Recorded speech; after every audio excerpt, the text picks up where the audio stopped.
Virgin Soul never ceases to amaze me. Once again, episode 11 was a fantastic episode. It did a lot. I thought this was going to be just a more primarily like a jailbreak episode. Like I thought that was all it was going to be. And I was perfectly fine with that, because watching Nina and just Joan of Arc, just Nina just cracking jokes in the midst of everything that was happening, it was fun to watch. But then they turned the episode completely 180 and they just, wow. Like this is set up for a really interesting next few episodes, if not next core, depending on how long this war takes, which I wouldn't be surprised if this does take most of the second core. But the fact that gods had declared war on humanity, and Charius says, alright, I mean, some of my supporters, or at least some of humanity, still want to support the gods in their beliefs, so if anything, it would be in my best interest to let Joan of Arc live, give her her son, and just say, hey, because if I have Joan of Arc on my side, because a majority of humanity is telling gods, you know, screw you. However, there is that still group that are of the religious belief, that are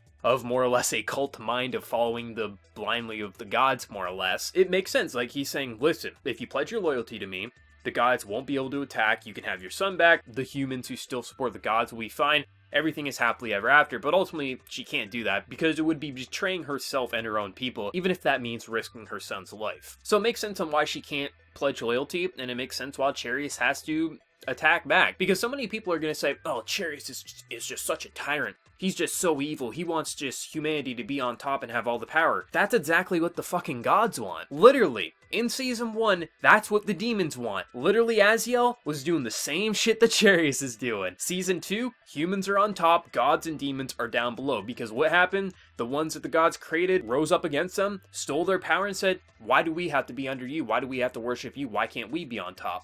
Neither one of these sides is in the right. Either one of these sides could win or lose, and that would be acceptable because all the sides want is power. The gods want power, humans want power, demons want power. This is all it is. It's a Game of Thrones for the most power. Charius, I like rooting for because he seems so complex, because he's not just like, he doesn't try to hide like what he's doing, but at the same time, there is more complexity there. So far with what we've seen on the Angels, they're literally playing Mugro like a fiddle. You cannot tell me, oh, they are just so nice gods. They are just trying to be all nice. You can see it in some of the Angels' faces, like, they're just like, he's playing this boy like a fiddle. She's just using this poor boy to get what she wants so gods can be on top. All of these sides are playing someone in some particular way, and that's why it's fascinating, because no side is good or evil. They're all multidimensional, and neither one deserves to be on top. All deserve to coexist peacefully, but we know that can't happen. One ultimately has to have the power. And if we said gods are real in our own world, it's the same thing. Like, would it totally be wrong for us to want to ascend past them? Why does one have to always be above the other? Why, just because if we were created by these gods, why can't we ascend past them? If, you know, we stole their power, we became better than them. Why is that so bad? And so many anime fans are going to be like, oh, Charius, he just deserves to get his head cut off because the gods are in the right. The gods should be in power. Why?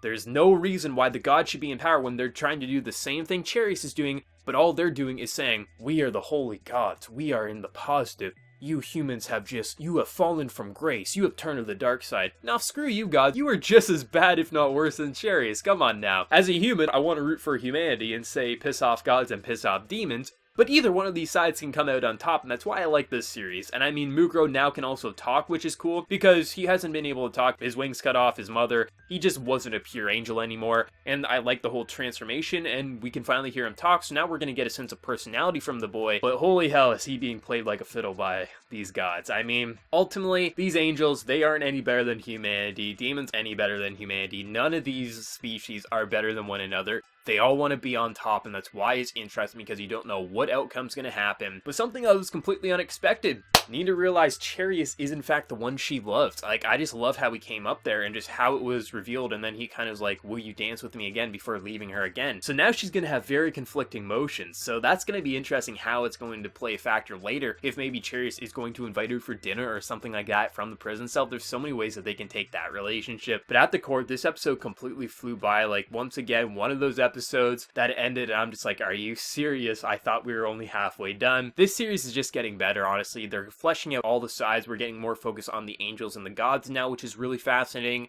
But seriously, if you're on the belief that, like, oh, the gods deserve to be on top of the demons, like, seriously, they're all doing the same goddamn thing. They all just want to have the most power and put the other two below themselves. That's all that's happening here. So if you're hating cherries, you gotta hate the other two sides as well. But once again, it was a fantastic episode, and I can't wait to dive into episode 12 next week. So let me know your thoughts down in the comment section below. Did you love the episode? Did you hate it? What was your favorite moment? If I had to pick a favorite moment, it would probably be the reveal between Nina and Cherries. I'm gonna have to be 100% honest. I was like, wow, I'm surprised they revealed it this early because they didn't have to. So let me know yours down in the comment section below, and before you leave, smack that like button to show your support. If you're new to the channel, be sure to subscribe. So until next time, everyone, please take care and have a good one.